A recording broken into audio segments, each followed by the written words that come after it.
Allez, comme tous les dimanches, le résumé de la semaine, 45 vidéos effectuées cette semaine sur la chaîne incroyable. Bon, c'est dans la moyenne, hein. On commence avec Ford qui veut tripler la production de sa Mustang Mach-E, puisque elle a un gros succès. Décidément, les Ford électriques sont très demandés, hein. BMW iX1 devrait sortir fin 2022, donc là, première photo en mode camouflage. Ce sera un petit SUV signé BMW, mais qui devrait être assez cher quand même. L'Allemagne va maintenir ses bonus écologiques très généreux encore un an au moins. Effectivement, même en hybride rechargeable, ils ont plus de bonus que nous pour l'électrique. C'est quand même un comble, hein. La pénurie durée AdBlue pourrait paralyser le transport mondial d'ici quelques mois. Donc on va suivre ça de près, évidemment. Non, le Tesla Cybertruck de série n'utilisera pas le gigantesque essuie-glace qu'on a pu apercevoir sur le modèle prototype qui tournait pour quelques tests. Alors, heureusement d'un côté parce que déjà l'essuie-glace va coûter très cher et c'est pas très beau quand même. Musk a été élu personnalité de l'année 2021 par Time Magazine. Voilà, pour ça, selon son PDG, la première Lamborghini électrique arrivera en 2027 ou 2028. Évidemment, elle sera très très chère, vous vous en doutez. Toyota vous fera bientôt payer le démarrage à distance de votre voiture. Alors ça vaut pour les thermiques, mais sûrement aussi pour les électriques, du coup. C'est un petit peu mesquin, je trouve. Carlos Ghosn critique Nissan et son manque d'ambition. Son manque d'ambition, d'ailleurs, pas ses manques d'ambition, je vais corriger ça maintenant.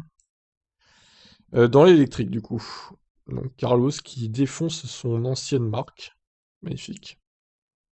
Tesla va autoriser le Dogecoin comme moyen de paiement. Bon, à mon avis, vu la valeur du Dogecoin, ce sera pas pour acheter des Tesla voitures, peut-être pour les accessoires dans la boutique, remarque. Alors, il y a eu un drama avec un taxi Model 3, du coup, venant de G7, qui a provoqué un énorme carton dans Paris, dans le 13e arrondissement.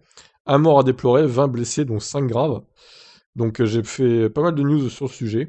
Cette semaine, il fallait en parler, c'est important. La Wuling Honggang Mini V était un cercueil roulant. Alors non, mais un peu quand même.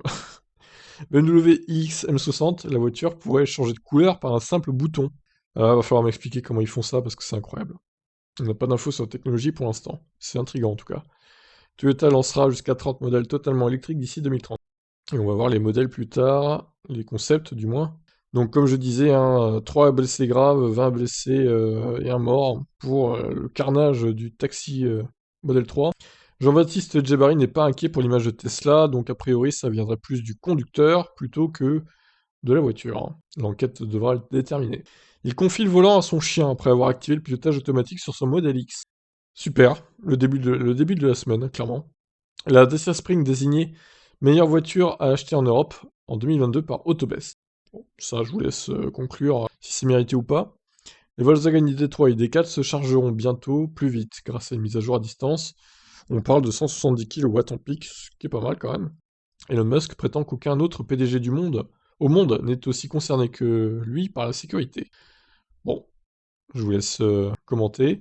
Renault dévoile enfin les tarifs et finitions de sa Mégane électrique. Enfin, les prix ont été dévoilés. Donc, comme prévu, les versions 40 sont bien trop chères. On parle de 29 000 € minimum pour 40 kWh et même pas de charge rapide, ce qui est totalement délirant. Autant acheter une Zoé à ce prix-là. Même si dans la Zoé il y a moins de place, elle a beaucoup plus d'autonomie au final. 100 km de plus quand même. Et elle se recharge en 22 kW AC. Par contre, bon, les versions 60 kWh, c'est peut-être un poil cher, mais ça reste pas dégueu, je trouve, les tarifs.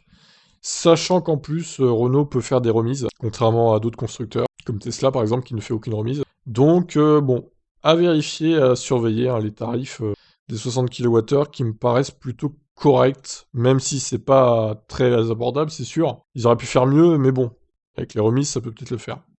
Le conducteur de la Model 3 Foll mis en examen pour homicide involontaire, évidemment. C'est logique. Volkswagen envisagerait de ne plus proposer ses voitures électriques qu'en location.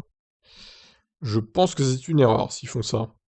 Quel changement effectué sur une Model 3, une Model S70D pardon, de 2015 avec plus de 680 000 km au compteur. Et ça roule toujours, mais bon, il y a eu pas mal de changements faits évidemment. Vidéo d'une caméra de surveillance montrant la vitesse de la voiture. On la voit donc, la caméra de surveillance qui filme l'extérieur de la rue donc. Et on voit passer la Model 3 à pleine balle. Donc j'ai croppé pour pas qu'on voit les gens qui bouffaient au resto, parce que la vidéo d'origine n'était pas floutée.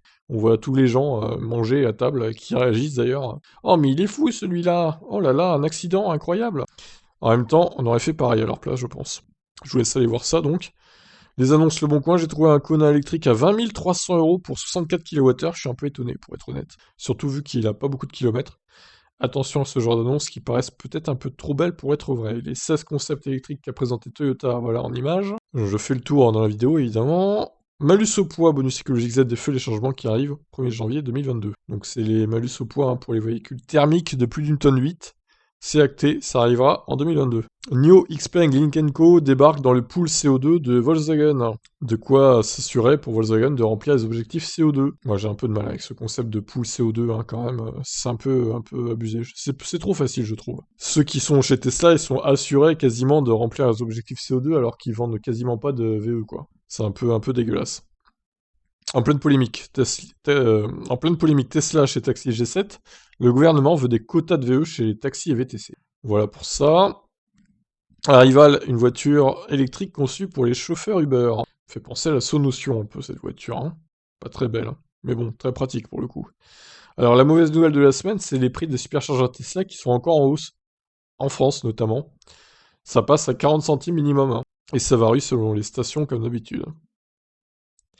La police de New York veut acheter 250 Model 3 pour sa flotte de véhicules électriques.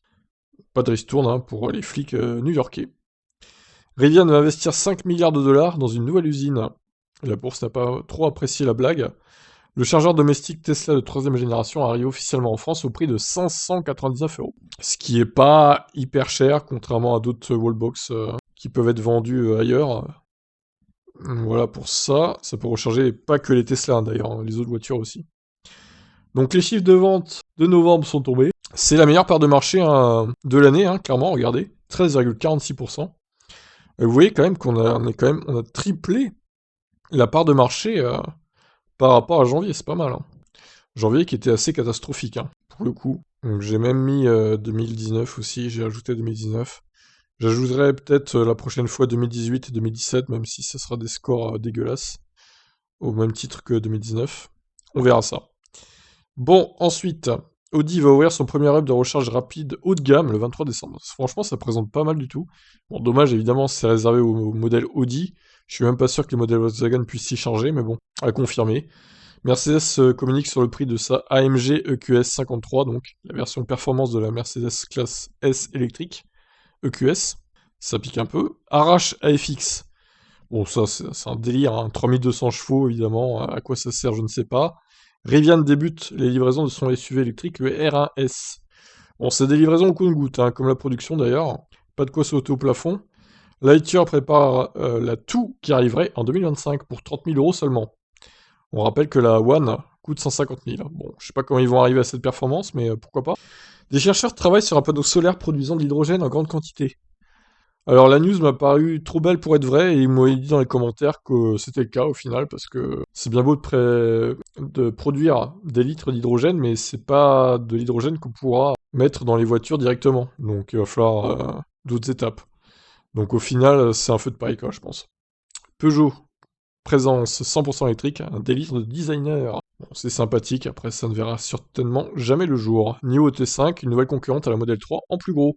Moi, sa largeur me choque, 1m96, c'est juste énorme. En plus, elle est plus longue de 10 cm que de la Model 3 aussi. Mais vraiment, la largeur, c'est choquant, quoi. Donc c'est un mi-chemin entre la Model S et Model 3 niveau taille, hein, pour le coup.